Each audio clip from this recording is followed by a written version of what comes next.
स्वदिदेवे गौरवाणी प्रचारिणे निर्विशेष शून्यवादी भाष्टाय देशतारिणे जय श्री कृष्ण चैतन्य प्रभु नित्यानंद श्री अद्वैत गदाधर श्रीवासादि गौर भक्त वृंदा हरे कृष्णा कृष्णा कृष्णा हरे हरे हरे राम राम राम हरे हरे हरे कृष्णा எல்லாத்துக்கும் நமஸ்காரம். ராதே கிருஷ்ணா மாதாஜி.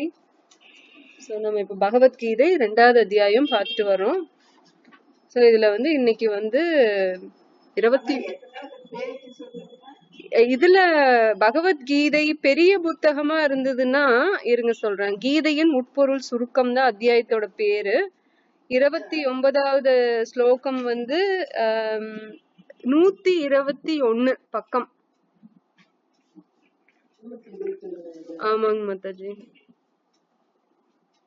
சில புஸ்தகங்கள்ல கொஞ்சம் மாறுபட்டிருக்கும். குட்டி புஸ்தகமா இருந்தா கொஞ்சம் மாறுபட்டிருக்கலாம். ஆமாங்க Mataji. 2.29. Okay, very good, thank you Mataji. Hare Krishna. யாராவது படிக்க விரும்புறீங்களா ஸ்லோகம்?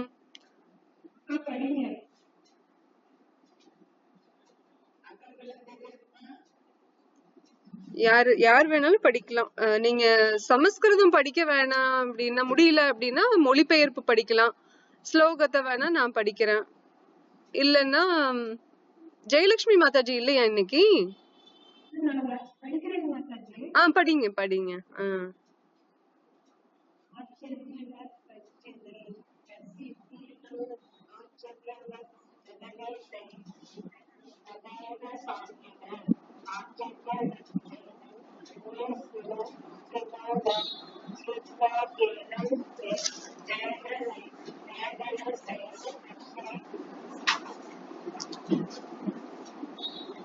சிலர் ஆத்மாவை ஆச்சரியமாக பார்க்கின்றனர், சிலர் அவனை ஆச்சரியமானவனாக வர்ணிக்கின்றனர், மேலும் சிலர் அவனை ஆச்சரியமானவனாக கேட்கின்றனர். வேறு சிலரும் அவனை கண்டு ஆச்சரியப்பட்டு வேறு பல இல்லாதவராக உள்ளனர்.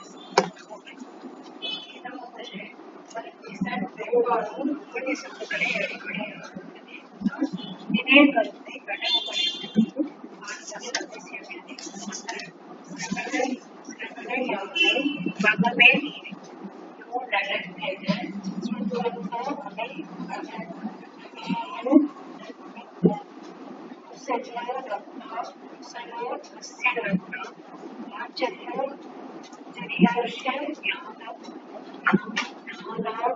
அவசியமில்லை.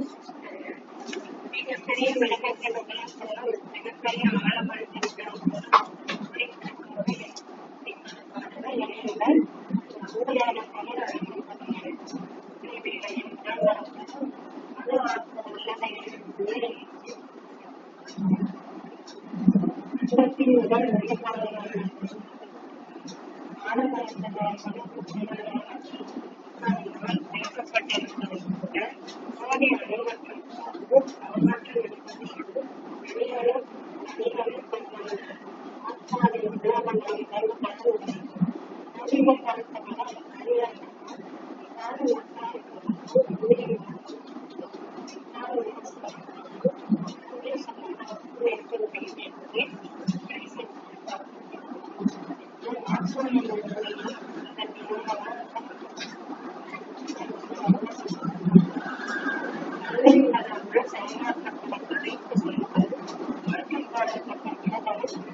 அவர்களை பற்றிய முக்கிய மற்றும் விவரங்களை விரைவாக மனிதரை காண்பது மிக கடினம்.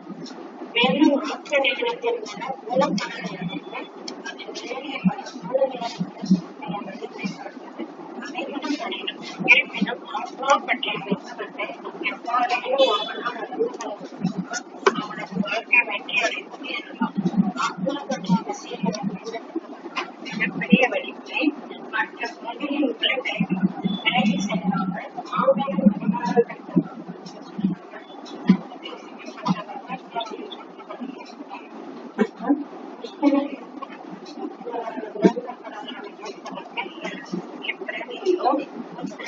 பெரும் யாருக்கும் இருப்பினும் ஒரு தூய பக்தரை காரணமற்ற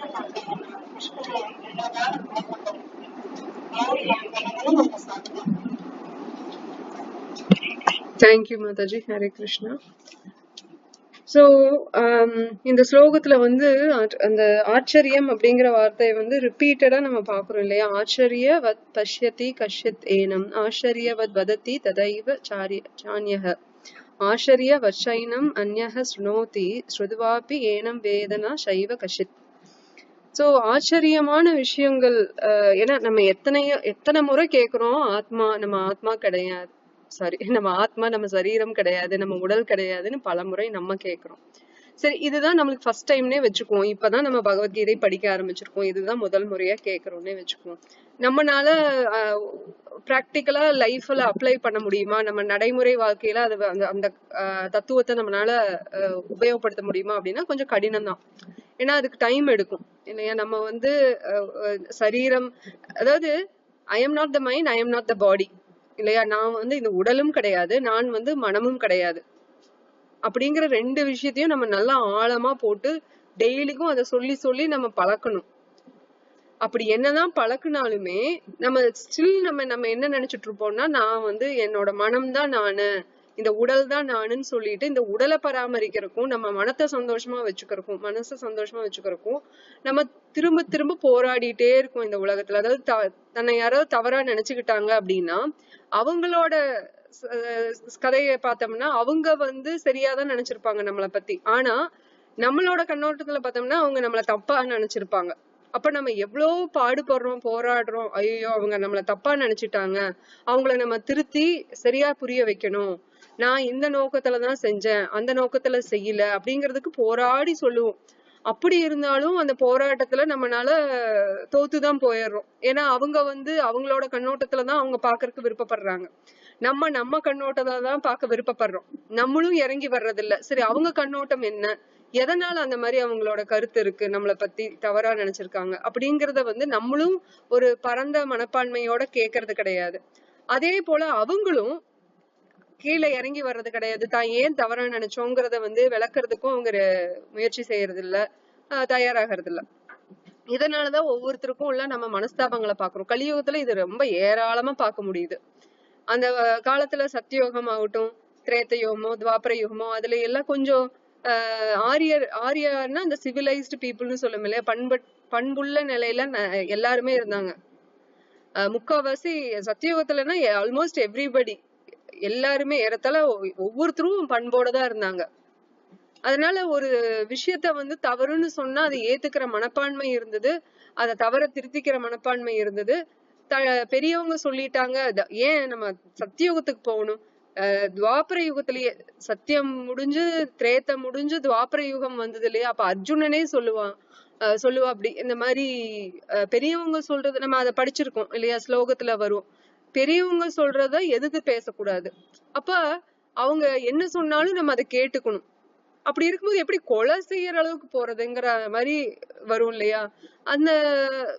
அந்த காலகட்டங்கள்ல வேத காலத்துல பெரியவங்க வந்து தவறாவே சொன்னாலும், இது அர்ஜுனன் இப்படியே சொல்லும், அப்படி பெரியவங்க தப்பாவே சொல்லியிருந்தாலும் கூட நான் எடுத்து பேச மாட்டேன், சரி பரவாயில்லன்னு கேட்டுட்டு போயிடும். இந்த காலத்துல பெரியவங்க சின்னவங்கன்னு பாக்குறது இல்ல. ஃபர்ஸ்ட் பெரியவங்க தப்பா சொன்னாலும் கரெக்டா சொன்னாலும் நம்ம மதிக்கிறது, நம்மன்னு சொல்லக்கூடாது, பொதுவா மதிக்கிறது இல்ல இந்த காலகட்டத்துல சில பேரு. அப்போ அந்த ஒரு குரு சீட பரம்பரைன்னு நம்ம இதுல சொல்றோம் சாஸ்திர ரீதியா. பட் பொதுவா நம்ம குடும்பத்திலேயே பார்த்தோம்னா பாட்டி பேரன் கொள்ளு பேரன் அந்த மாதிரி ஒரு வம்சாவளியா வரும்போது கூட இந்த காலத்துல யாரும் சொல் பேச்சு கேட்கறது இல்ல. இன்னொருத்தங்க தன்னோட சொந்த தாய் தந்தை சொல் பேச்சே கேட்கறது இல்ல குழந்தைங்க. அப்புறம் எங்க போய் பாட்டி தாத்தா சொல்றது கேட்கறது, அவர் கொள்ளு பாட்டி தாத்தா சொல்றதை கேட்கறது இல்லையா? ஏன்னா இது எல்லாருமே ஒரு வகையில காரணம் தான். இந்த சமுதாயமும் ஒரு காரணம், அரசியல் ஒரு காரணம், அரசியல் தலைவர்கள் ஒரு காரணம். பிரபுபாதோட ஒரு கிளாஸ்ல தெளிவா சொல்லுவாரு, இந்த இவரு புலனின்பத்தை தேடி போறவங்க கர்மவாதிகள் இருக்காங்களா, கர்மிகள் புலனின்பத்தை தேடி போறாங்க. அப்புறம் மனக்கற்பனையில வாழ்றாங்க இந்த ஞானிகள் இல்லையா? யோகிகளுக்கும் இந்த சித்தி எல்லாம் வேணும், அந்த சித்தியோட சக்தி வேணும்னு அவங்க அதுல தவம் செய்ய போயிடுறாங்க. ஆனா எல்லாத்தையுமே கிட்டத்தட்ட பார்த்தோம்னா ஆன்மீகம்னு சொல்லிக்கிறாங்க, ஆனா யாருமே ஆன்மீக பாதையில வர்றது கிடையாது. நிறைய போலி குருமார்கள் இருக்கிறாங்க. பல பேர் பல ஆயிரக்கணக்கான லட்சக்கணக்கான பணங்களை அங்க போய் தானம் தர்மம் பண்றேன்னு சொல்லிட்டு அங்க போய் பண்றாங்க.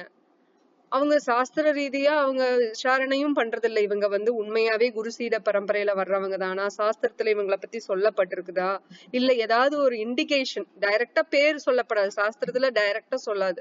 இவங்க கிருஷ்ணருன்னு பல இடத்துல சொல்லப்படாது இல்லையா? அதனால டைரக்டா சில குருமார்கள் அவங்களோட பேர், ஆச்சாரியர்கள் பேரெல்லாம் சொல்லியிருக்க மாட்டாங்க. ஆனாலும் அந்த அடையாளங்களை வச்சு அந்த வழியில வர்ற அந்த பக்தர்கள் சிஷ்யர்கள் அவங்க எல்லாம் கண்டுபிடிச்சிருவாங்க. சைத்தன்ய மகாபிரபு டைரக்டா தீட்சை கொடுத்தவங்க 6 கோஸ்வாமிகள் இருக்காங்க. ஸ்ரீ ரூப சனாதன பட்ட ரகுநாத, ஸ்ரீ ஜீவ ஸ்ரீ கோபால, ஸ்ரீ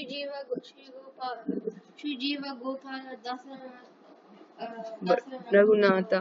சோ 6 கோஸ்வாமி இருக்காங்க.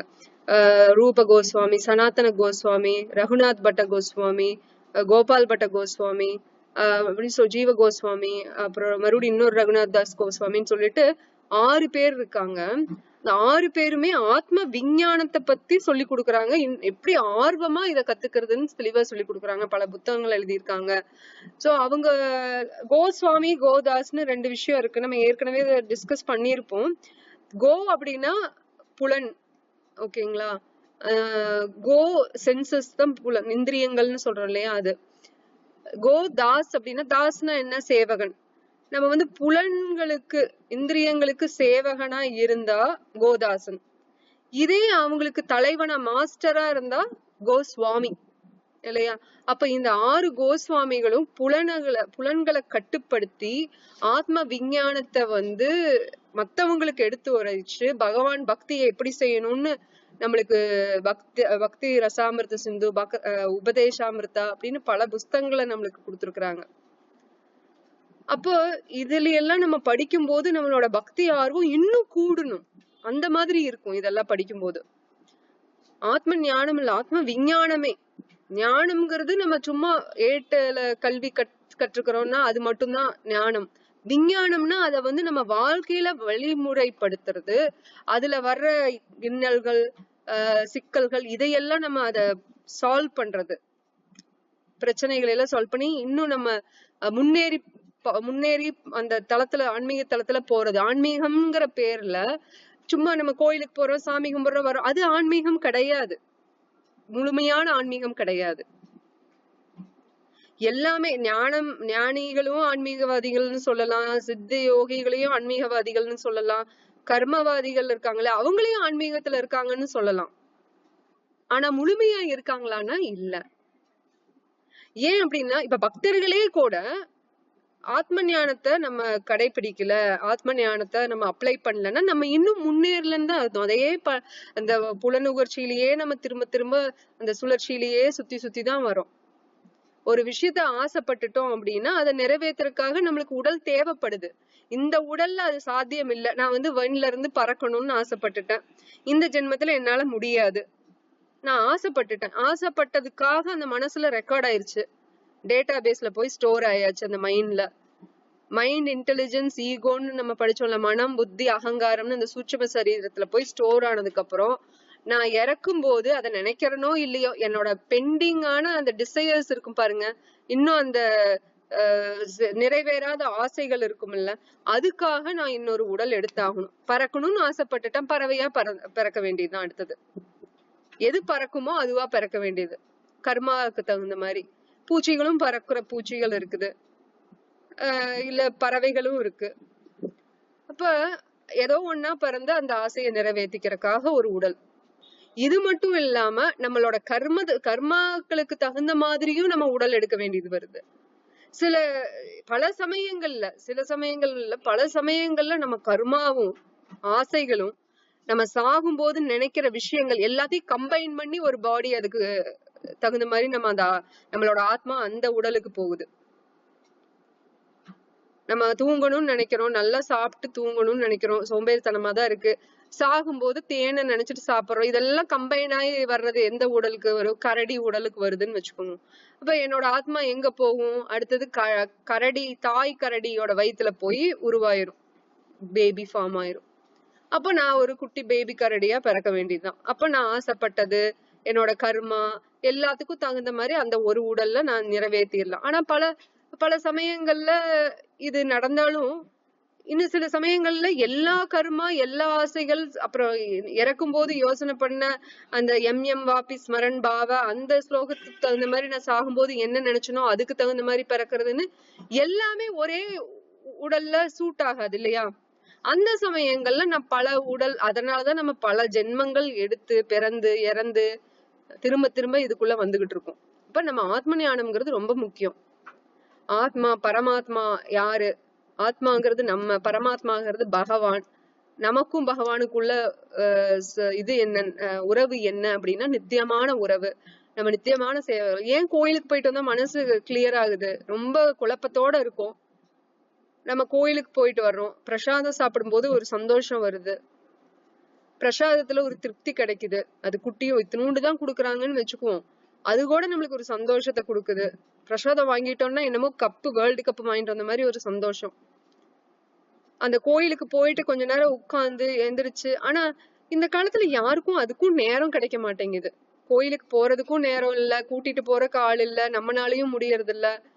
அப்ப போயிட்டு வந்தாலும் உட்கார்ந்து பகவான நல்லா தரிசனம் பண்ணிட்டு அந்த கோயில் மண்டபத்திலேயே உட்கார்ந்து அங்க இருக்கிற பக்தர்கள்கிட்ட அந்த ஸ்தலத்தோட புராணத்தை கேட்டு தெரிஞ்சு படிச்சு, இல்ல அங்க விக்கிற அந்த ஸ்தல புராணம் புஸ்தகத்தை வாங்கி படிச்சு அதை தெரிஞ்சுக்கிட்டு இன்னும் என்ன நம்ம இந்த கோயிலுக்கு ஏதாவது நம்மளால கைங்கரியம் பண்ண முடியுமா, இல்ல என்ன நம்மளால பண்ண முடியும், அந்த அளவுக்கு எல்லாம் திங்க் பண்றதுக்கு யாருக்கும் நேரம் கிடையாது.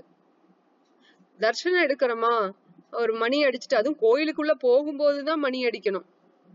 ஆனா பல பேர் திரும்பி வரும்போது மணி அடிப்பாங்க. அது போகும்போது எதுக்கு மணி இருக்குன்னா, பகவானே நான் வந்திருக்கேன், எனக்கு உத்தரவு கொடுங்க, நான் உள்ள வரேன், உங்களை தரிசனம் பண்ணிட்டு வரணும் அப்படிங்கறதுக்காக மணி அடிச்சு நான் வந்திருக்கேன்னு ஒரு அட்டெண்டன்ஸ் போடுறது அங்க. ஆனா வெளியில வரும்போது கிளம்பினதுக்கு அப்புறம் பெல் அடிக்கிறது அட்டென்ஷன் தேவையில்லை, ஆனா பண்றாங்க, அது தப்புன்னு சொல்றாங்க.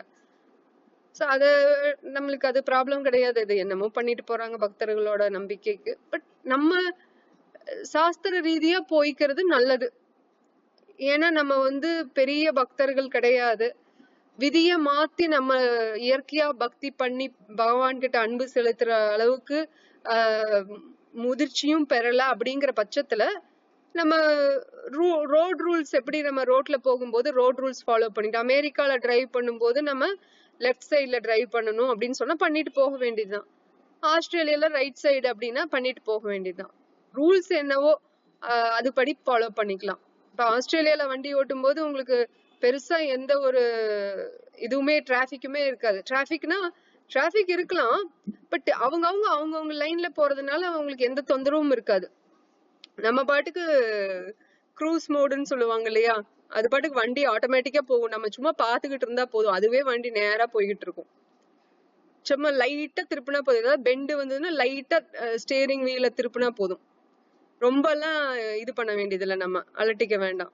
ஆனா இந்தியால வண்டி ஓட்டினோம்னா நம்ம கண்ணு 2 கண்ணு 10 கண்ணு விரிச்சு பாக்கணும், 4 பக்கம் இல்ல 8 பக்கம் 16 பக்கம் பாக்கணும், தசாவதாரம் எடுத்துக்கணும். நம்ம ஒவ்வொருத்தரும் எங்கிருந்து வண்டி வருது, ஏன் இவன் இப்படி வர்றான், நம்ம யாரையுமே கேட்க முடியாது. ஒவ்வொருத்தவங்களும் மத்தவங்கள சொல்லுவாங்க இப்படிதான் இவன் ஓட்டுவான்னு சொல்லுவாங்க, ஆனா அவங்களும் அப்படிதான் போவாங்க. யாரும் இங்க விதிகளை ஃபாலோ பண்ணணுங்கிற அவசியமும் இருக்க மாட்டேங்குது, ஏன்னா தண்டனை கிடையாது. ஒரு அரசுன்னு இருந்தா அங்க தலைவர்கள் இருக்கணும். தலைவர்கள் வந்து சரியான சாஸ்திர வழியில போகணும். அதுக்குதான் பிராமணர்கள் இருக்காங்க சொல்லி கொடுக்கறதுக்கு. சாஸ்திரம் என்ன சொல்லுது, விதிகள் என்ன மாதிரி இருக்குங்கிறது பிராமணர்கள் சத்திரியர்களுக்கு சொல்லி தராங்க. சத்திரியர்கள் தான் அரசியல் தலைவர்கள். அப்ப அவங்க வந்து அதை சரியா பண்ணல அப்படிங்கும் போது அங்க நல்ல சரியான பிராமணர்கள் எல்லாம் சொல்லி கொடுக்கறதுக்கு, அதை கடைபிடிக்கிறதுக்கு சத்திரியர்களும் இல்ல அப்படின்னா மக்கள் என்ன ஆவாங்க? அடுத்தது என்ன, வைசியர்கள், சூத்ரர்கள், அப்புறம் கீழே இன்னும் இருக்கிற மக்கள் எல்லாம் என்ன பண்ணுவாங்க அப்படின்னா தவறான வழியில தான் போவாங்க. அதனாலதான் யாருக்குமே ஆத்ம ஞானம்ங்கிறது இல்லாம போயிடுது. சரி, நம்ம அடுத்த ஸ்லோகத்துக்கு போவோம். ஒரே ஒரு லைன் மட்டும் படிச்சுக்கிறேன். ஆனால் கிருஷ்ணரை புருஷோத்தமரான முழுமுதற் கடவுளாக ஏற்பதற்கு இப்பிறவியிலோ முற்பிறவியிலோ பெரும் தியாகங்களும் தவங்களும் புரிந்திருக்க வேண்டும். இருப்பினும் ஒரு தூய பக்தரின் காரணமற்ற கருணையினால் கிருஷ்ணரை உள்ளவாறு புரிந்து கொள்ள முடியும். வேறு எவ்வழியிலும் அது சாத்தியமல்ல. இதை நம்ம அடிக்கடி சொல்லியிருக்கோம். நம்ம ஒரு கிருஷ்ணா அப்படின்னு சொல்றதுக்கே நம்ம பல பிறவிகள்ல நம்ம வந்து பல விதமான யாகங்கள், தவங்கள், தியாகங்கள்னு பண்ணிருக்கணுமா. அப்படி இருந்தும் நம்மனால அந்த கிருஷ்ணான்னு சொல்ல கூட முடியல அப்படின்னா ஒரு தூய பக்தர் மூலியமா, அவரோட காரணமற்ற கருணை மூலியமா நம்ம கிருஷ்ணா நமக்கு கிடைச்சிருவாராம். இப்போ கிருஷ்ண உணர்வு இயக்கம் இருக்கு இல்லைங்களா, இஸ்கான் ஸ்தாபக ஆச்சாரியார் ஸ்ரீல பக்தி வேதாந்த சுவாமி பிரபுபாதர், அவரு வந்து ஒரு உதாரணமா இங்க சொல்லலாம். எத்தனையோ தியாகங்கள் பண்ணிதான் உயிரையே அவரு ரிஸ்க் எடுத்துதான், உயிர் தியாகமே அவரு வாழ்க்கை அவரு இறக்கும் போது கூட அவரு டிக்டேஷன் தான் பண்ணிட்டு இருந்தாரு. ஸ்ரீமத் பாகவதம் டிரான்ஸ்லேஷன் அந்த மாதிரி அவரோட வாழ்க்கை பூரா இதுக்கு பக்தி, கிருஷ்ண பக்தியிலேயே இது பண்ணாரு. வாழ்க்கை முழுசான்னா முதல் பகுதியில அவரோட வாழ்க்கையில வந்து கிரகாஸ்தாவா தான் இருந்தாரு. ஆனா அவரோட குருவை சந்திச்சதுக்கு அப்புறம், ஸ்ரீல பக்தி சித்தாந்த சரஸ்வதி கோஸ்வாமி அவர்களை சந்திச்சதுக்கு அப்புறம் அவருக்கு அந்த தூங்கிட்டு இருக்கிற அந்த கிருஷ்ண பக்தி எல்லாத்துக்கிட்டையுமே இருக்குது. அத வந்து தூங்கிட்டு இருக்கிற பக்திய வந்து நம்ம யாராவது ஒருத்தங்க எழுப்பி விடணும். இல்லைன்னா நம்ம பல ஜென்மங்களா தூங்கிட்டே இருக்கிறதுனால, அதாவது ஆன்மீக ரீதியா சொல்றேன் நானு, கிருஷ்ண உணர்வுல எல்லாருமே கிருஷ்ண பக்தர்கள், பகவான் பக்தர்கள். ஆனா நம்ம எல்லாருமே அந்த உறங்கின நிலையில இருந்ததுனால நம்மளுக்கு யாருக்குமே வந்து அந்த கனெக்ஷன் வரமாட்டேங்குது, உறவு வரமாட்டேங்குதா. எப்ப நம்ம யாராவது ஒரு பக்தர் வந்து ஒரு காரணமற்ற கருணை மூலியமா நம்மளுக்கு எழுப்பி விடுறாங்களோ அப்பதான் அந்த கிருஷ்ணர் மேல மறுபடியும் அந்த அன்பு வருது, அந்த அட்ராக்ஷன், அந்த ஆர்வம், அந்த ஒரு ஈர்ப்பு, இதெல்லாம் நமக்கு அதுக்கப்புறம் வருது. நம்ம அதை ஃபீல் பண்ணவும் செய்யறோம், உணர முடியுது நம்மனால, இல்லையா? அப்ப உள்ளது உள்ளபடி அந்த பகவான் பக்தர்கள் நமக்கு சொல்லும் போது, நம்ம அதுபடி நடக்கும் போது நம்மளால அந்த ரிசல்ட்டா நம்ம நேத்திக்கும் பார்த்திருப்போம்னு நினைக்கிறேன். அந்த கெமிக்கல் லெபார்டரியில கொடுத்த ஃபார்முலா படி நம்ம அந்த எக்ஸ்பெரிமெண்ட் செய்யும் போது நம்மளுக்கு கேட்கிற ரிசல்ட் கிடைக்குது.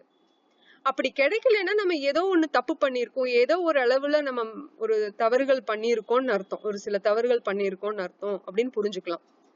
அது சொன்னபடி நம்ம செய்யறோம் அப்படின்னா 16 டைம் சாண்டிங் பண்ணுங்க ஒரு நாளைக்கு, 4 கோட்பாடுகள் ஃபாலோ பண்ணுங்க, மாமிசம் உண்ணக்கூடாது, அதுக்கப்புறம் மது அருந்தக்கூடாது, அப்புறம் தவறான உறவுகள் வச்சுக்க கூடாது, அப்புறம் சூதாட்டம் கூடாதுன்னு 4 விஷயங்கள். ஏறத்தாழ நிறைய பேர் இது எல்லாத்தையுமே ஃபாலோ பண்ணுவாங்க. என்ன இந்த மாமிசம் உண்றதுங்கிறது மட்டும் நிறைய பேர் அது ஃபாலோ பண்ண முடியாம இருக்கும், மீதி எல்லாமே ஃபாலோ பண்ணுவாங்க ஏறத்தாழ. ஒரு சராசரி குடும்பத்துல, பண்பான குடும்பத்துல பார்த்தோம்னா அந்த மாமிசம் உண்ணும் போது நம்ம கருணை இல்லாதவங்களா ஆகிறோம் இல்லையா? ஏன்னா ஒரு உயிரை வந்து கொன்னுதான் நம்ம சாப்பிடுறோம். இல்லப்பா நான் கொல்லல, கடைக்காரன் கொல்றான், ஹோட்டல்ல சமைக்கிறாங்க, நான் வாங்கி சாப்பிடுறேன், இல்ல வீட்டுல வந்து பெரியவங்க சமைக்கிறாங்க, நான் வீட்டுல சாப்பிடுறேன், எனக்கும் அதுக்கும் எந்த சம்பந்தம் இல்லப்பா அப்படின்னா நீங்க சாப்பிடுறீங்க இல்லையா, அதுதான் பெரிய சம்பந்தமே. அந்த சம்பந்தத்திலிருந்து வெளியில வரணும் அப்படின்னா ஒன்னும் பிரச்சனை இல்லை, நமக்கு சாப்பிட்டுட்டு இருந்தா யாரும் வந்து எதுவும் கேட்க போறது இல்லை. ஆனா அது கருணையற்ற செயல்ங்கிறது தெளிவா சாஸ்திரத்துல கொடுக்கப்பட்டிருக்கு.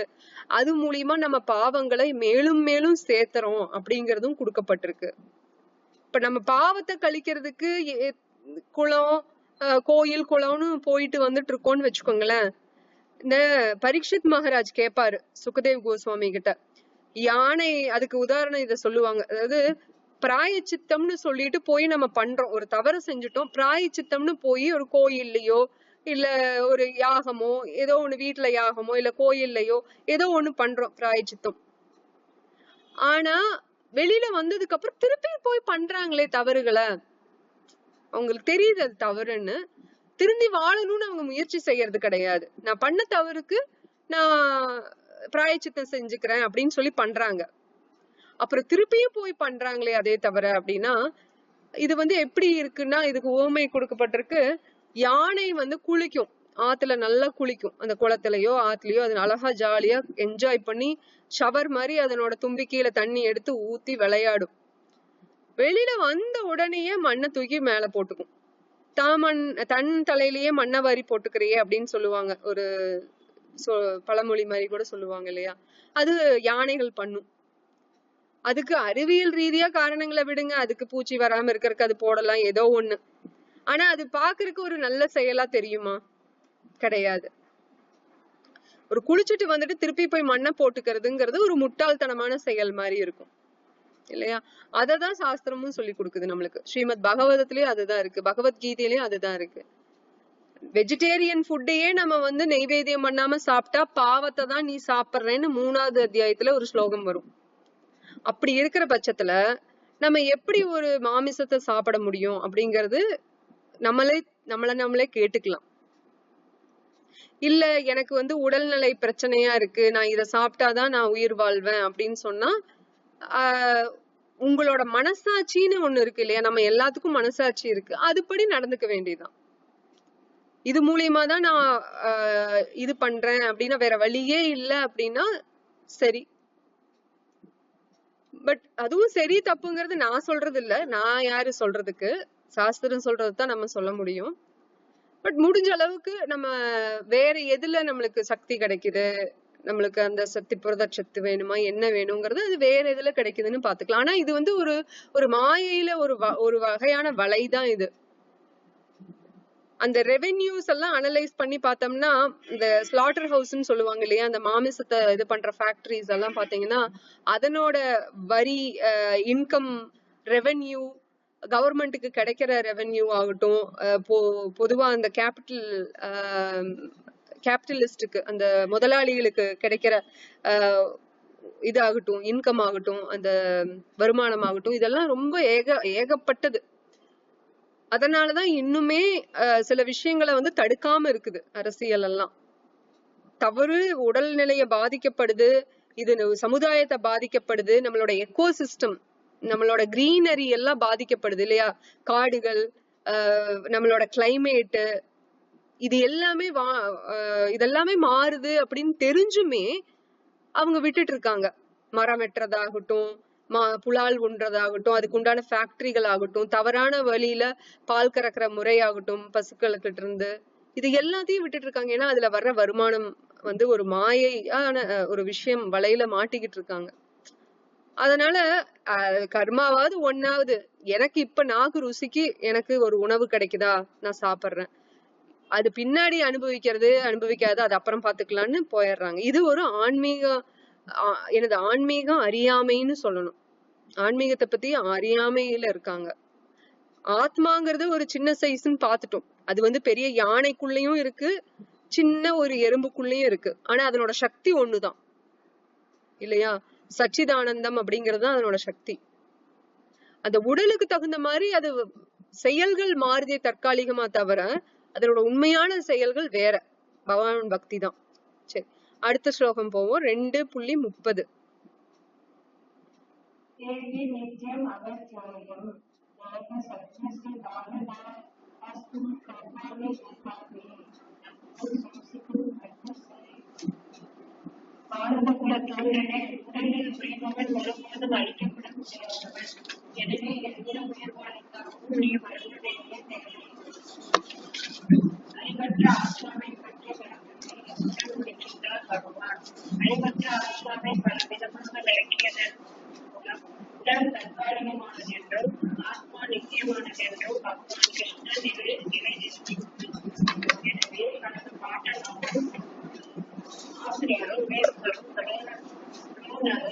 இறந்து விடுவார்கள் பயத்தினால் சத்தியமான அர்ஜுனன் தனது கடமையை புறக்கணிக்கின்றது. ஆத்மா என்ற ஒரு பொருள் இல்லை என்றும் ரசாயன படைகளின் வளர்ப்பதன் விளைவாக ஒரு குறிப்பிட்ட சூழ்நிலையில் உயிருக்கான அறிவை வீணாக கற்பனை செய்து கொண்டிருக்கிறது. ஸ்ரீ கிருஷ்ணரின் அதிகாரத்தை ஏற்று ஜடங்களிலிருந்து வேறுபட்டதான ஆத்மா என இருப்பதை நம்ப வேண்டும். ஆத்மா நித்தியமானது என்ற போதிலும் வன்முறை ஆதரிக்கப்பட்டது. சமயத்தில் வன்முறைக்கான தேவை என்பதால் அது மறுக்கப்படுவதும் இல்லை. எனினும் தேவையானது கடவுளின் அனுமதி என்பது நிர்ணயிக்கப்படுகிறது. கடவுளோட கொள்கை சரியானது. ஹரே கிருஷ்ண. நன்றி மாதாஜி. சோ பகவான் கிருஷ்ணர் வந்து ஆத்ம ஞானத்தை இதோட கன்க்ளூட் பண்றாரு அப்படின்னு சொல்லி நம்ம பாக்குறோம். சோ 2.10 ஸ்லோகம் 11வது ஸ்லோகம் 2வது அத்தியாயத்துல இருந்து 30வது ஸ்லோகம் வரைக்கும் அவர் ஆத்ம ஞானத்தை கொடுத்திருக்காரு. எவ்வளவு பெரிய விஷயங்களை கொடுத்திருக்காரு இல்லையா? சரி, நானு உங்ககிட்ட கேக்குறேன், நீங்க இப்ப இது வரைக்கும் நம்ம படிச்சதுல ஆத்மாவுக்கும் உடலுக்கும் வித்தியாசங்கள் இருக்குன்னு நம்ம படிச்சிருக்கோம். ஆளுக்கு ஒண்ணு சொல்லுங்க, தெரிஞ்சதை சொல்லுங்க, தப்போ ரைட்டோ உங்களுக்கு என்ன புரிஞ்சிருக்குங்கிறது பாக்கணும் நம்ம. ஏன்னா ஆத்ம ஞானம்ங்கிறது முக்கியம்னு சொல்றோம், ஆத்ம விஞ்ஞானம்ங்கிறது அதை விட முக்கியம் இல்லையா, அதை அப்ளை பண்றது. சோ உங்களுக்கு எந்த வரைக்கும் புரிஞ்சிருக்கு? ஏற்கனவே நீங்க இதை படிச்சிருக்கலாம், இப்ப நம்ம படிச்சிருக்கலாம், எதுவா இருந்தாலும் சரி சொல்லுங்க, உங்களுக்கு தெரிஞ்சது சொல்லுங்க. அப்பதான் எனக்கும் தெரியும் நம்ம எந்த லைன்ல போயிட்டு இருக்கோம் அப்படின்னு. ஹரே கிருஷ்ண மாதாஜி. சரிங்க மாதாஜி. ஒரே ஒரு வித்தியாசம் மட்டும் சொல்லுங்க, ஏன்னா எல்லாருக்கும் ஒவ்வொரு சான்ஸ் கொடுப்போம், எல்லாரும் சொல்லட்டும். நீங்க ஒரு வித்தியாசம், உடல் வந்து பஞ்சபூதங்கள்னால ஆகப்பட்டது, ஆத்மா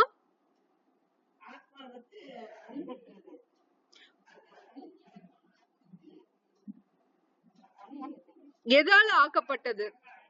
ஆத்மா எதால ஆக்கப்பட்டது?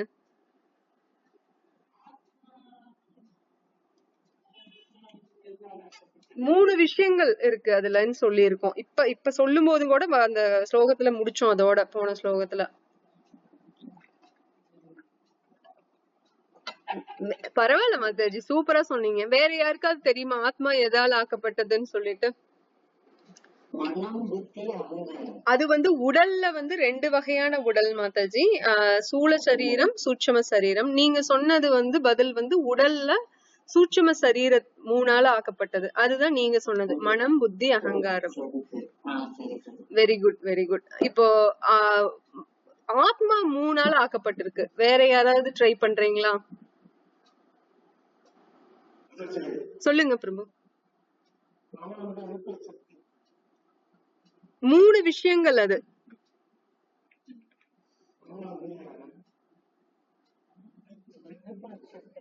எல்லாருமே பகவானோட சக்தி தான். அந்தரங்க சக்தி, பகிரங்க சக்தின்னு இருக்கு. நம்ம எல்லாருமே பகவானோட சக்தியில இருந்துதான் வரும். அது நகரக்கூடிய விஷயமா இருந்தாலும் நகராத விஷயமா இருந்தாலும் எதா இருந்தாலும் பகவானோட சக்தியில தான் அது நடக்குது. பட் வந்து இப்போ எப்படி உடல் வந்து ஒரு 5 விஷயங்களால ஆக்கப்பட்டிருக்கு, பஞ்சபூதங்கள்னால அந்த 5 பொருள் தேவைப்படுது இல்லையா? அது மாதிரி ஆத்மாக்கும் ஒரு 3 விஷயம் இருக்கு, அதனோட குணங்கள்னு சொல்லலாம், ஆத்மாவோட 3 குணங்கள்னு சொல்லலாம். அது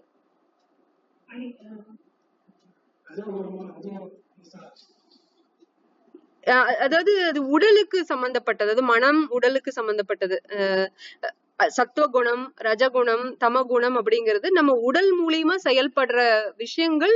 இந்த 3 குணத்துல ஏதாவது ஒண்ணோ இல்ல கலப்படமான 3 குணங்கள்ல இருந்து வர்றதா இருக்கலாம் அந்த செயல்கள், அது வேற.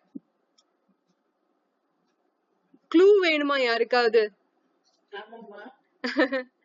சரி, ஃபர்ஸ்ட் வார்த்தை சத்.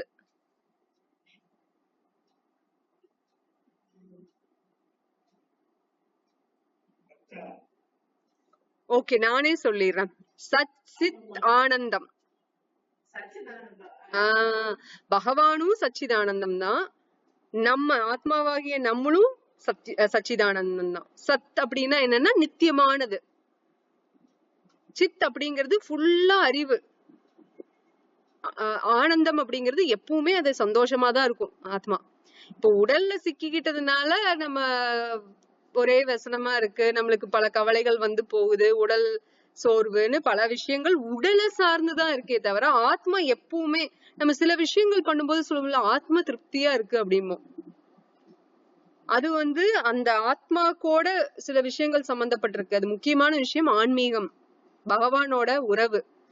அது மூலியமா மட்டும்தான் பக்தர்களோட பகவான் கூட அந்த உறவுல இருக்கும்போது, தூய பக்தர்களோட உறவுல இருக்கும்போது நம்ம லைக் மைண்டட் டிவோட்டிஸ்ன்னு சொல்லுவோம் இல்லையா, பக்தர்கள்லயே வந்து சும்மா வந்து எப்படி பிரஜல்பான்னு சொல்லுவாங்க. பிரஜல்பான்னா தேவையில்லாத விஷயங்கள் பேசுறது. அது வந்து நல்ல விஷயம் கிடையாது. பக்தர்கள் வந்து சங்கமிக்கும் போது பக்தர்களா இருந்தாலும் சரி, பக்தர்கள் இல்லாதவங்களா இருந்தாலும் சரி, பக்தர்கள் இல்லாதவங்க எப்பவுமே பக்தியை பத்தி பேச போறது கிடையாது. அவங்கள பத்தி நம்ம ஒண்ணும் சொல்ல வேண்டாம். ஆனா பக்தர்களா ஆகும்போது பக்தியில நம்ம முன்னேறணும்னு நினைக்கும் போது நம்ம பக்தி சார்ந்த விஷயங்கள், கிருஷ்ணரோட பக்தர்கள் அவங்கள சார்ந்த நல்ல விஷயங்களை பேசி கேட்டு தெரிஞ்சு நம்ம நடந்துக்கணும். சில விஷயங்கள் இப்ப ஹிரண்யகாசிப்பு பத்தி இருக்கு, நம்ம துக்காராம், அப்புறம் பிரகலாத் மகாராஜ் அப்படின்னு பல கதைகள்ல பாக்குறோம், பக்தர்கள் பாக்குறோம். பக்தர்கள் யாரையுமே எதிரியா பார்க்க மாட்டாங்க. எல்லாருமே குழந்தைங்க, பகவான் குழந்தைகளை தான் பக்தர்கள் பார்ப்பாங்க. 5 வயசு பிரகலாத் மகாராஜே அப்படிதான் பாப்பாரு எல்லாத்தையும். வந்து எனக்கு நீ எதிரி நண்பன்னு சொல்றீங்க, சண்டா அமர்கா வாதியார்கள் 2 பேரும் சொல்லி கொடுப்பாங்க இல்லையா, இவங்க அசுரர்கள் வந்து உனக்கு நண்பர்கள், தேவர்கள் வந்து உனக்கு எதிரி, முக்கியமா விஷ்ணு உனக்கு பரம எதிரின்னு சொல்லி கொடுப்பான். அப்ப வந்து இவர் சொல்லுவாரு, எப்படி பார்க்க முடியும் அந்த மாதிரி பாரபட்சமா? எல்லாருமே பகவானோட குழந்தைகள், எல்லாருமே ஒரே இதுதானே, எப்படி நீங்க நண்பர்கள் எதிரிகள்னு பிரிக்கிறீங்க அப்படின்னு அவர் ஆச்சரியமா கேட்பாரு. ஆனா நம்ம மைண்ட்ல பார்த்தோம்னா நிறைய பேரு நம்மளுக்கு வந்து அந்த எதிரி நண்பன், எனக்கு சாதகமா பேசிட்டா நண்பன், எனக்கு எதிரா பேசிட்டா என்னோட ஈகோ, என்னோட அகங்காரத்தை வந்து புண்படுத்துற மாதிரி பேசிட்டா அவன் எனக்கு எதிரி அப்படின்னு முடிவு பண்ணிடுறோம். ஆழமா போய் நம்ம யாரையும் பாக்குறது இல்ல, அந்த விஷயங்களை ஆழமா போய் பார்த்து தெரிஞ்சுக்கிறோங்கிறது நம்ம யோசிக்கிறது கிடையாது இல்லையா. சோ நம்ம ஆத்மாவாகிய நம்ம சத் சித் ஆனந்தம், நான் இதை அடிக்கடி உங்களை இனிமேல் கேட்க போறேன். ஆத்மா வந்து 3 குணங்கள் என்ன, எதால ஆக்கப்பட்டிருக்கு அப்படின்னு கேட்டா நீங்க சத் சித் ஆனந்தம்னு சொல்லணும். சத் அப்படின்னா என்னன்னு கேட்ப, சத் அப்படின்னா எப்பவுமே நித்தியமா இருக்கிறது, சனாத்தனம் அப்படின்னு சொல்றோம்ல, எப்பவுமே நித்தியமா இருக்கிறது. சித் அப்படிங்கிறது சித்தி அப்படின்னு சொல்றோம்ல, சித்தினா அறிவு தானே, அந்த அறிவு தான் சித்து. ஆனந்தம்ங்கிறது உங்களுக்கு தெரியும் ஏற்கனவே, அது நம்ம சந்தோஷமா இருக்கிறது. இந்த 3 விஷயங்கள் எப்பவுமே ஆத்மா கிட்ட இருக்கும், பிரிக்க முடியாது. எப்படி நெருப்புல இருந்து இந்த தீய பிரிக்க முடியாது இல்லையா, அந்த மாதிரி அக்னி அந்த இதுல இருந்து தீய அந்த சூட்டை பிரிக்க முடியாது இல்லையா. அந்த நெருப்பு தீ அப்படின்னாலே அதுல சூடு இருக்குன்னு அர்த்தம், அதை பிரிக்க முடியாது. அதே மாதிரி தண்ணி அப்படின்னா தாகத்தை தணிக்கக்கூடிய ஒரு விஷயம், அதை பிரிக்க முடியாது, அந்த குணத்தை பிரிக்க முடியாது. சர்க்கரைன்னு எடுத்துட்டா அதோட குணம் வந்து இனிப்பு, அதை பிரிக்க முடியாது. அதை பிரிச்சுட்டு அது சர்க்கரை கிடையாது இல்லையா. சுகர்லெஸ்ன்னு சொல்லி வர்றது கூட சுகரியா தான் இருக்கும், அதுவும் ஸ்வீட்டா தான் இருக்கும். கரெக்டுங்களா? அதுதான். சோ வேற யாராவதுக்கு ஆத்மா ஞானத்தை பத்தி பேசுறீங்களா? ஏதாவது வேற ஏதாவது பாயிண்ட்ஸ் இருக்கா?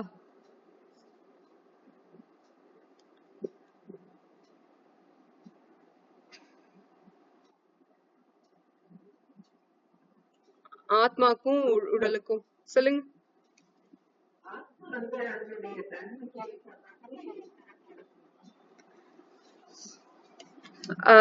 ஒரு உதாரணம் சொல்லுங்களேன் மாதாஜி.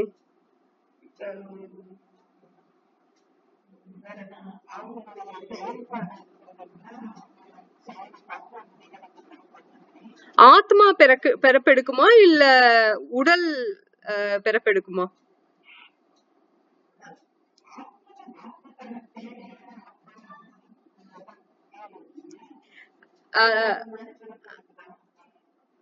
இது எப்படி ஒர்க் ஆகும்னாங்க மாதாஜி, ஆத்மாக்கு பிறப்பு கிடையாது, அஜா. ஆத்மாக்கு பிறப்பு கிடையாது, இறப்பும் கிடையாது. கிருஷ்ணர் மாதிரியே தான் நம்ம கிருஷ்ணர் எல்லாம் ஒண்ணுதான். இப்ப கடல் தண்ணியும் கடல்ல இருக்கிற தண்ணியும் ஒரு டம்ளர்ல எடுத்தாலும் ரெண்டுமே ஒரே குணத்துலதான் இருக்கும். என்ன அளவு வேற, அவ்வளவுதான், அளவு வேற. ஆனா அந்த குணம் மாறாது இல்லையா, அந்த தன்மை மாறாது. கடல்ல இருக்கிற தண்ணியும் உப்பு கரிக்கும், அந்த டம்ளர்ல அந்த கடல்ல ஒரு டம்ளர் தண்ணி எடுத்துட்டு வந்தாலும் அந்த தண்ணியும் உப்பு கரிக்க போகுது. அந்த தன்மை மாற போறது இல்ல.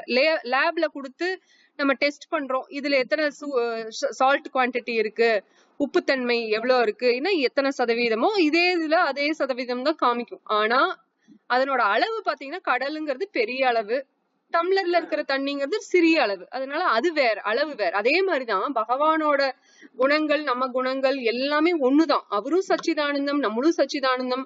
அவருக்கும் பிறப்பு இறப்புன்னு இல்ல, நமக்கும் பிறப்பு இறப்பு கிடையாது. அவரும் நித்தியமா இருக்காரு, நம்மளும் நித்தியமா இருக்கோம். என்ன ஒரு வித்தியாசம்னு பாத்தீங்கன்னா அவருக்கு பாஸ்ட் பிரசன்ட் ஃபியூச்சர்னு எல்லாமே தெரியும், நம்மளை பத்தியும் தெரியும் இல்லைங்களா. ஆனா நமக்கு நம்ம உடலை பத்தியே தெரியாது. ஒரு டாக்டர்கிட்ட போனா கூட டாக்டரும் நம்ம கிட்ட கேட்பாரு உனக்கு என்ன பிரச்சனைன்னு. அவரு கேட்டு நம்ம பிரச்சனைய சொல்லி அதுக்கப்புறம் அதுக்கு தகுந்த மாதிரி ஸ்கேனோ பிளட் டெஸ்டோ பண்ணிட்டு அதுக்கப்புறம் தான் அவர் ஒரு முடிவுக்கு வருவாரு. பார்த்தோன்னே சொல்ற அளவுக்கு யாரும் இங்க இல்ல இல்லைங்களா. ஆனா பகவானுக்கு அப்படி கிடையாது இல்லையா. அவருக்கு எல்லாமே தெரியும். நம்ம அது அர்ஜுனர்கிட்ட இந்த ஸ்லோகமும் வரும், இப்போ நீ என்னவா இருந்த, நானும் உங்கூட இருந்தேன், இது எல்லாமே எனக்கு தெரியும், ஆனா உனக்கு தெரியாது, ஞாபகம் இருக்காது உனக்கு அப்படின்னு சொல்லுவாரு.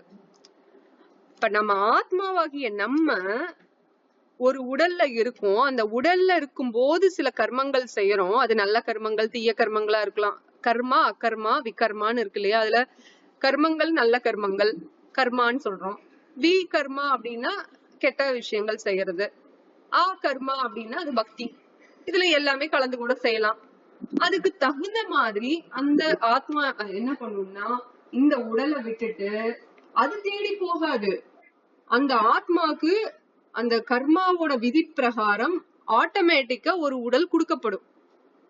இந்த ஆத்மா இந்த உடல் இருந்து பிடுங்கி எடுக்கப்படுது. அந்த ஆத்மா அந்த உடல்ல இருக்கும்போது பக்தி பண்ணியிருந்தா மட்டும்தான் விஷ்ணு தூதர்கள் கொண்டாடிட்டு அவங்கள வைகுந்தாத்துக்கு கூட்டிட்டு போவாங்க. இதே அந்த ஆத்மா அந்த உடல்ல இருக்கும்போது தீய விஷயங்கள்ல ஈடுபட்டிருக்கு, மத்தவங்கள பத்தி புறம் பேசி இருக்கு, ஏதோ ஒரு தவறுகள் பண்ணி இருக்கு, பகவான் நாமத்தையே உச்சரிக்கல அப்படின்னு எல்லாம் இருக்கும்போது, பாவ செயல்ல ஈடுபட்டிருக்கு, ஏமாற்றிருக்கு, துரோகம் பண்ணிருக்கு, இந்த மாதிரி பல விஷயங்கள் இருக்கலாம். அதெல்லாம் பண்ணி இருக்கிற பட்சத்துல அந்த ஆத்மாவை பிடுங்கி எடுப்பாங்களாம் யமதூதர்கள். நம்ம தான் முடிவு பண்ணிக்கணும் விஷ்ணு தூதர்கள் வரணுமா யமதூதர்கள் வரணுமா அப்படிங்கிறது. சரி, இப்போ ஏதோ ஒண்ணு, ஆனா அந்த ஆத்மா அந்த உடல் இருந்து வெளியில கண்டிப்பா எடுக்கப்படும் இல்லைங்களா. அது அதனோட வலி இருக்கு, இதெல்லாம் கருட புராணத்துல வரும். அந்த வலி இருக்கும், அது எப்படி அந்த டிபெண்ட்ஸ் அந்த கர்மாவை பொறுத்து. சரி, அதை பத்தி கூட போக வேண்டாம். இப்போ அந்த ஆத்மா அந்த உடல் இருந்து வெளியில வந்துருச்சு, அதுக்கு ஒரு 16 நாள் டைம் இருக்கும். அந்த ஆத்மா சில சமயம் அந்த உடல்ல இருந்த முன்னாடி இருந்த உடலையோட சம்பந்தப்பட்ட உறவுகள்கிட்டயே திரும்ப திரும்ப போகுமா. அதனாலதான் இந்த 16 நாள் காரியம் அது இதுன்னெல்லாம் வச்சிருக்காங்க. அது அந்த டைம்ல அந்த ஆத்மாக்கு அந்த உடல்ல இருந்து விலகின அந்த ஆத்மாக்கு சில விஷயங்கள் இருக்கும். சில பனிஷ்மெண்ட் இருக்கலாம். சொர்க்கத்துக்கு போறதா நரகத்துக்கு போறதா இல்ல இந்த பூலோகத்துக்கு திரும்பி வர்றதா இல்ல வேற பிரபஞ்சத்துக்கு போறதா, அந்த டிசிஷன் எல்லாம் எடுக்கப்படும் குயிக்கா. அப்ப அதுக்கு எந்த உடல் சூட்டபிள், அது எந்த மாதிரி கர்மா பண்ணி இருக்கு இந்த ஜென்மத்துல போன ஜென்மங்கள்ல எந்த உடல் கொடுக்கலாம், எந்த உடலோட அம்மாக்குள்ள இப்போ அம்மாக்குள்ளதானே போகும், அந்த அம்மாவோட வயிற்றுல கர்ப்பத்துக்குள்ளதானே ஃபர்ஸ்ட் போகும் அந்த ஆத்மா. அதாவது அந்த ஆத்மா ஆக்சுவலா 3வது ஸ்கந்தத்துல என்ன கொடுக்கப்படும்னா அந்த விந்து இருக்கு இல்லைங்களா, விந்து அணுன்னு சொல்லுவாங்க இல்லையா, அந்த ஆண் அந்த தந்தையோட விந்து கிட்ட போயிரும். எந்த விந்து எந்த விந்துல அந்த ஆத்மா போகுதோ அந்த விந்து தான் அந்த பெண்ணோட உடல் கர்ப்பப்பைக்குள்ள போய் அது குழந்தையா கருவா மாறி குழந்தையா பிறக்கிறது. நம்ம நினைச்சுக்கிறோம் வயிற்றுக்குள்ள டைரக்டா வருதுன்னு, வயிற்றுக்குள்ள வராது. ஃபர்ஸ்ட் அந்த விந்துலதான் போகும். அந்த ஸ்பெர்ம்னு சொல்றாங்க இல்லையா, அந்த ஸ்பெர்ம்ல தான் ஃபர்ஸ்ட் அந்த குழந்தை, அந்த ஆத்மா போகும். அந்த குழந்தை கிடையாது, அந்த ஆத்மா அதுக்குள்ள போகும். ஏன்னா ஆத்மாவுக்கு ஒரு உடல் தேவை. அந்த விந்துல போய் உடனே அந்த விந்து அந்த உறவு மூலியமா, அந்த தாய் தந்தையோட உறவு மூலியமா அந்த குழந்தைக்கு உருவாகிற ப்ராசஸ் நடக்குது இல்லைங்களா. ஆல்ரெடி அந்த ஆத்மா தான் விந்துல வந்துருச்சு, அது உள்ள கலக்கும் போது அது கருவா மாறி குழந்தையா பிறக்குது. சோ அதுதான் அந்த குழந்தை. இப்போ அந்த ஆத்மா அந்த குழந்தையா வருது, அந்த உடல்ல இருக்கு. அந்த குழந்தை நாய்க்குட்டியாவும் இருக்கலாம், பூனைக்குட்டியாவும் இருக்கலாம், பூனை அப்பா பூனை அம்மாவா இருக்கலாம், யானை அப்பா யானை அம்மாவா இருக்கலாம், அது நமக்கு தெரியாது. அந்தந்த இதை பொறுத்து, அந்தந்த கர்மாவை பொறுத்து அது பிறக்குது. அப்ப எது பிறப்பு இறப்புல உள்ள சுழற்சியில போகுது? உடலா ஆத்மாவா?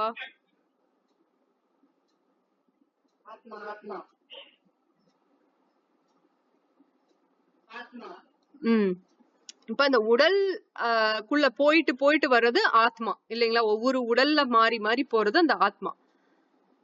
அந்த உடல் தற்காலிகமானது, ஏன்னா பஞ்சபூதத்தினால ஆனப்பட்டது. அதுக்கு பிறப்புன்னு இருக்கிறதுனால இறப்பும்னு இன்னொன்னு இருக்கு. அப்புறம் ஜரா வியாதி, முதிர்ச்சியும் இருக்கு, வியாதியும் இருக்கு. சில பேரு சின்ன வயசுலயே இறக்குறாங்க, அதையும் பாக்குறோம். அது கர்மா விதிப்படி அது நடக்கிறவும் செய்யத்தான் செய்யுது. ஆனா பொதுவா பார்த்தோம்னா பிறப்பு இறப்பு இருக்கும் எல்லாத்துக்கும். அப்புறம் முதிர்ச்சி, அதாவது வயோதிகம் ஆகிறது, அப்புறம் வியாதி வர்றதுங்கிறது இருக்கும். சோ இதுதான். இப்ப உங்களுக்கு புரிஞ்சுதான் ஆத்மா சரீரம் வேறு. சூட்சும சரீரம் அப்படிங்கிறது மன புத்தி அகங்காரம், சூழ சரீரம் அப்படிங்கிறது பஞ்சபூதங்களால ஆகப்பட்டது உடல். இப்ப நான் கோட் போட்டிருக்கேன், உள்ள ஒரு ஷர்ட் போட்டிருக்கேன், அப்புறம் நான் இருக்கேன். அப்ப அந்த கோட்டுங்கிறது என்னது? இப்ப நானுங்கிறது யாரு? ஓகே. அந்த ஷர்ட் எது? ஷர்ட் என்ன உடல்? 2 உடல் இருக்கு. சூட்சும சரீரமா சூழ சரீரமா? சூட்சும சரீரம். அதுக்கும் மேல இருக்கிறது உடல். ஏன்னா உடலை நம்ம பார்க்க முடியும். அந்த கோட் இருக்கு இல்லைங்களா, அத பார்க்க முடியுது. ஆத்மாவை பார்க்க முடியுது, அந்த உள்ள இருக்கிற பாடியை பார்க்க முடியறது இல்லையா? இப்ப சட்டையும் கோட்டும் போட்டுட்டு வந்திருக்காங்க, நம்ம கோட்டை தான் ஃபர்ஸ்ட் பார்ப்போம், அதுதான் உடல். அதுக்குள்ள இருக்கிற ஷர்ட் நம்மளுக்கு தெரியாது, கோட்டு தான் தெரியும். உள்ள இருக்கிற ஷர்ட் தெரியாது, லைட்டா தான் தெரியும். அந்த மாதிரிதான் அவங்களோட சூட்சும சரீரம், மனம் புத்தி அகங்காரம் நமக்கு லைட்டா தெரிய வரும் அவங்களோட நடவடிக்கையை வச்சு. உள்ள இருக்கிற அந்த மனுஷனோட உடல் சுத்தமா தெரியாது, ஏன்னா அந்த சட்டையும் கோட்டும் மறைச்சிருது இல்லையா? அதுதான் ஆத்மா. ஆத்மா நம்மளுக்கு யாருக்கும் கண்ணுக்கு தெரிய மாட்டேங்குது. ஆனா ஞானம் இருக்கிறவங்களுக்கு, அந்த ஆத்ம ஞானம் இருக்கிறவங்களுக்கு தெரியும், இல்லாதவங்களுக்கு தெரியாது. இதுல ஏதாவது சந்தேகம் இருக்கா? எல்லா கேள்விகள் இருக்கா?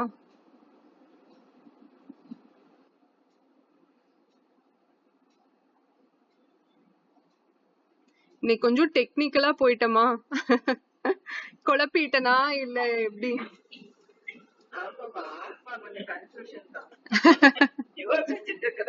அதுதான் மாதாஜி, நம்ம இத திரும்ப திரும்ப படிக்கணும். ஆத்மா வேற, சரீரம் வேற, உடல் வேற. நீங்க இந்த உதாரணத்தை வச்சுக்கோங்க.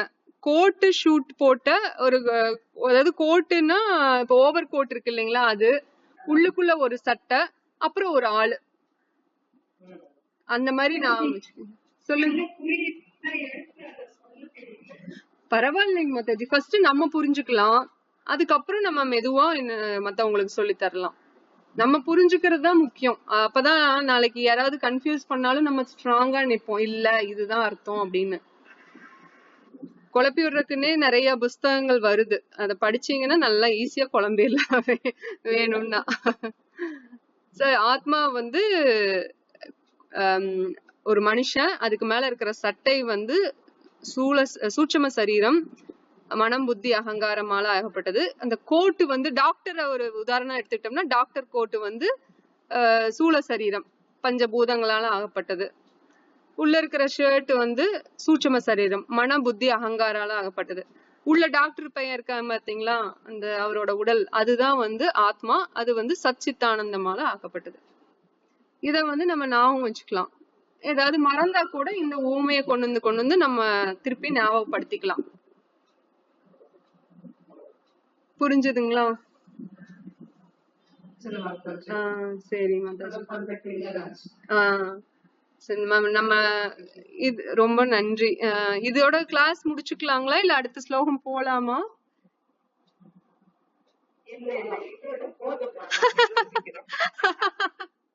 இது நியாயமான பேச்சு மாதாஜி, இத நான் வரவேற்கிறேன். ஏன்னா ரொம்பவும் கன்ஃபியூஸ் பண்ணிக்க கூடாது ஒரே நாள்ல.